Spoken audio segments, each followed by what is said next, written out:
सरकार ने उसका संज्ञान लिया है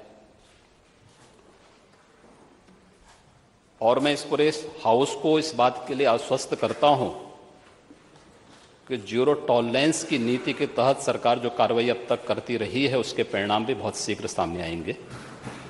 कोई संदेह नहीं होना चाहिए। लेकिन जो ये अपराधी हैं, जो ये माफिया हैं,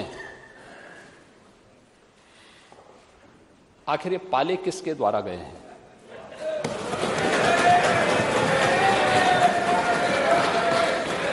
बात जवाब आ जाए। ये जब अभी आपका नाम तो नहीं लिया कि आपने पाले के खिलाफ जवाब आ जाए। जिस माफिया के खिलाफ वो जो भी हो, जिसने भी किया, किसी का नाम तो नहीं लिया ना, किसी का नाम तो नहीं लिया। सच नहीं कि समाजवादी पार्टी ने उन्हें सांसद बनाया था? क्या ये सच नहीं है? आप अपराधियों को पालेंगे। प्रदेश पार्टी किसी भी पार्टी का रहा हो, क्या अपराधी नहीं था? किस पार्टी का था? किस पार्टी का था? आप सारे अपराधियों को पालेंगे, उनको माल्यार्पण करेंगे और उसके बाद तमाशा बनाते हैं आप लोग। एक तरफ अपराधियों को प्रश्रय देंगे, उन्हें गले का हार बनाएंगे और दूसरी तरफ फिर दोषारोपण भी करेंगे। मैं उन्हीं पे आ रहा हूं, उन्हीं बातों पे चर्चा करने के लिए आ रहा हूं। हमारी पार्टी में आप बताइए किस पार्टी का सदस्य है? क्योंकि बहुजन समाज पार्टी से आपकी दोस्ती है, इसलिए बहुजन समाज पार्टी का नाम नहीं ले रहे आप। हम भी उन्हीं बातों पे कह रहे हैं। क्या यह सच नहीं कि जिस अतीक अहमद के खिलाफ पीड़ित परिवारों ने मुकदमा दर्ज कराया, उसके परिवार के खिलाफ, वो समाजवादी पार्टी के द्वारा पोषित माफिया है और उसकी कमर को तोड़ने का काम हमारी सरकार ने किया है। और फिर मैं कह देता हूं, इसी हाउस में कह रहा हूं, इस माफिया को मिट्टी में मिला देंगे। सरकार किसकी है? सरकार किसकी है? गफलत में हो जितने माफिया हैं, इनको मिट्टी में मिलाने का काम करेंगे। अपराधी आप क्या हैं? गलतफहमी दूर कर, अपराधी आप क्या हैं? ये चीजें नहीं हो सकती। अपराधी आप क्या हैं? नहीं सुनेंगे इनकी बात। ये तो आप जानते हैं, आपको बहाना चाहिए था। ये तो अध्यक्ष महोदय, ये पेशेवर माफिया और अपराधियों के सरपरस्त हैं और ये लोग लगातार यही करते रहे हैं। इनके रग रग में अपराध भरा हुआ है।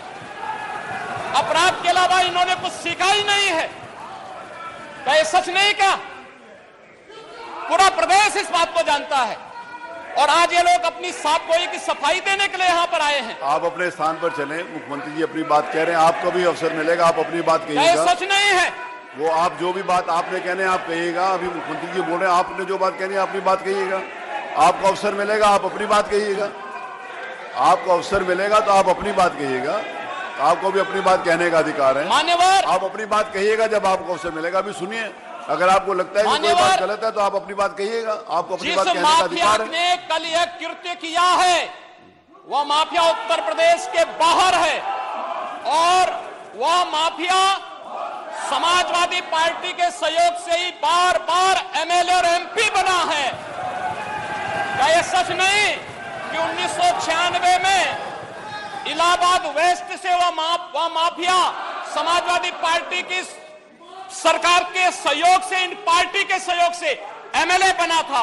और यही नहीं, 2004 में भी वह माफिया 2004 में भी वह माफिया इन्हीं लोगों के सहयोग से एमपी बना था।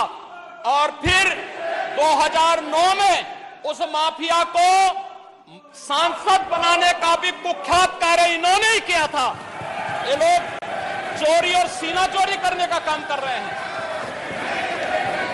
और मैं फिर इस बात को कह रहा हूं कि माफिया कोई भी हो, सरकार की जीरो टॉलरेंस की नीति है और उन माफियाओं के खिलाफ मिट्टी में मिलाने का काम उनको हमारी सरकार करेगी। पूरी मजबूती के साथ उनसे निपटने का कार्य करेगी। लेकिन चोरी और सीना चोरी दोनों नहीं चल सकता है।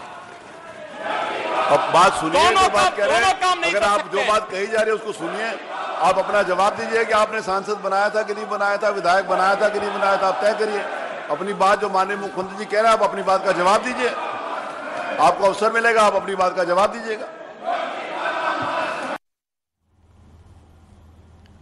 माफिया के बाद मुख्यमंत्री योगी आदित्यनाथ ने अखिलेश पर जमकर निशाना साधा। उन्होंने कहा कि पहले बयान दिए जाते थे कि लड़के हैं, गलती कर देते हैं। मुझे हैरानी है कि ऐसे लोग लोकतंत्र की बात करते हैं।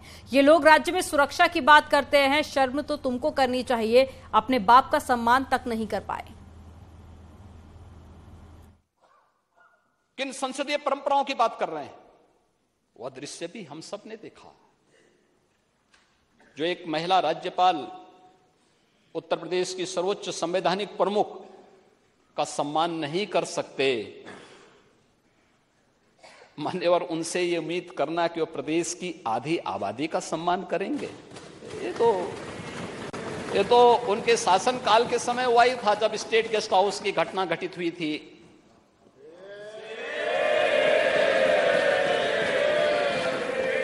आचरण तो उनका उस समय भी सामने आया था।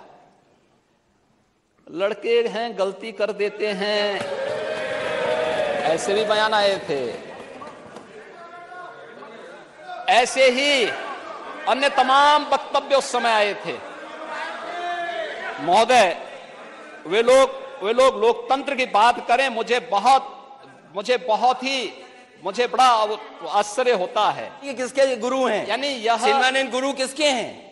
यह बड़ी आश्चर्यजनक स्थिति है। और महोदय, मुझे देख करके बड़ा आश्चर्य हुआ, ये लोग प्रदेश के अंदर सुरक्षा की बात करते हैं। शर्म तो तुम्हें करनी चाहिए जो अपने बाप की सम्मान नहीं कर पाए हो। कम से कम इस बात को शर्म करनी चाहिए। किस प्रकार का आचरण होना चाहिए? हमने नाम नहीं लिया किसी का, लेकिन जो वक्तव्य कभी बोले गए हैं उन वक्तव्यों पे चर्चा तो होनी ही चाहिए। क्यों नहीं चर्चा होनी चाहिए? किस प्रकार की बात करते हैं जी? आप कुछ भी बोल रहे हैं, दूसरा व्यक्ति नहीं बोलना चाहिए। जब चर्चा होगी तो सभी मुद्दों पे चर्चा होगी। फिर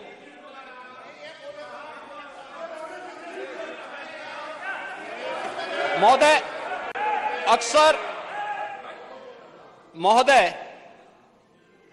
अक्सर जब हम लोग अभिभाषण की चर्चा करते हैं तो कोई भी संवैधानिक प्रमुख सरकार की उपलब्धियों के बारे में चर्चा करता है और अपनी भावी योजनाओं को भी, सरकार की भावी योजनाओं की भी चर्चा करता है। यह केवल उत्तर प्रदेश के अंदर नहीं हो रहा है, पूरे देश के अंदर हो रहा है, पूरे देश के अंदर होता है। ये संसदीय परंपराएं यही हैं। और यही नहीं होता है, संसद के संवैध सदन को जब महामहिम राष्ट्रपति जी संबोधित करती हैं तो वह भी